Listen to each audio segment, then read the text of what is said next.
Olá, vamos para mais uma aula do curso de Matemática para Concurseiros Iniciantes. Na aula de hoje a gente vai abordar um dos assuntos mais cobrados nos concursos e nas provas que exigem conhecimentos financeiros, né? Que é o que a gente chama de juros simples.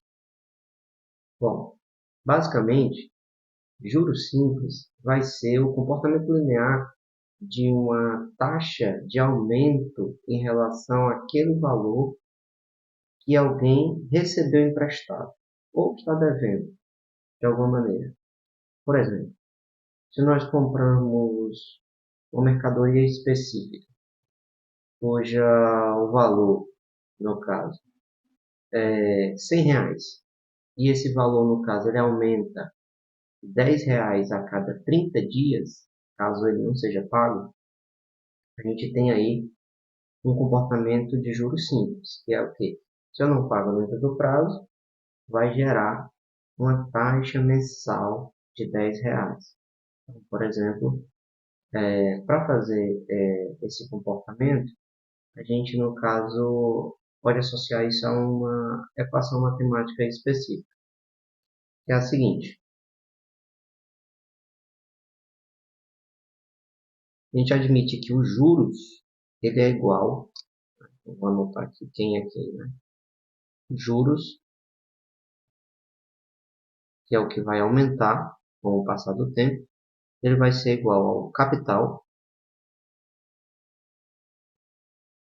que é o valor inicialmente investido ou devido, multiplicado pela taxa. Essa taxa pode ser, por exemplo, em porcentagem. E, por último, o tempo que esse investimento, ou essa dívida, no caso, ficou acontecendo. Então, com isso a gente pode dizer que juros simples é o quê? É um acréscimo calculado sobre o valor inicial de uma aplicação financeira ou de uma compra feita a crédito. A gente tem que lembrar aqui do termo acréscimo sobre o valor inicial. O acréscimo é justamente a taxa sobre o valor inicial, é justamente o capital, né? E a aplicação financeira, no caso, vai depender do tempo. Ok? Bom, e o valor final? O valor final após o recebimento do acréscimo, né? Seria o que a gente chama de montante. O montante, ele, no caso, ele é o valor total recebido ou devido ao final do período de tempo. Então, basicamente, a gente soma o que a gente tira, mais os juros acrescidos. Se a gente substituir essa equação, né, na equação do montante, a gente teria exatamente C mais C vezes I vezes T. Quando eu coloco C em evidência, né, eu tenho aqui um parênteses para organizar, então eu tenho que o montante ele cresce também de forma linear com o aumento dessa taxa. Tá? Vamos ver um exemplo simples desse tipo de aplicação. A gente tem aqui uma questão da banca Consulpan de 2015, da Prefeitura de Nova Olinda, Ceará, para o cargo de professor. Ela diz o seguinte: se Joelma investe R$ 2.000 a uma taxa de juros simples de 1/10 do valor, qual será o montante que ela receberá no final do investimento? Item A, R$ 200. Item B, R$ 2.200. Item C, R$ 100. Ou item D, R$ 1.100. Muito bem. Então, se é juros simples, vamos à solução.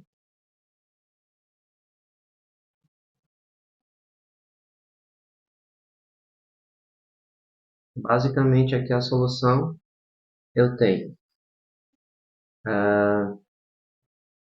Primeiro, ele quer saber o montante. Então, o montante, a gente sabe que vai ser igual ao capital investido mais os juros calculados.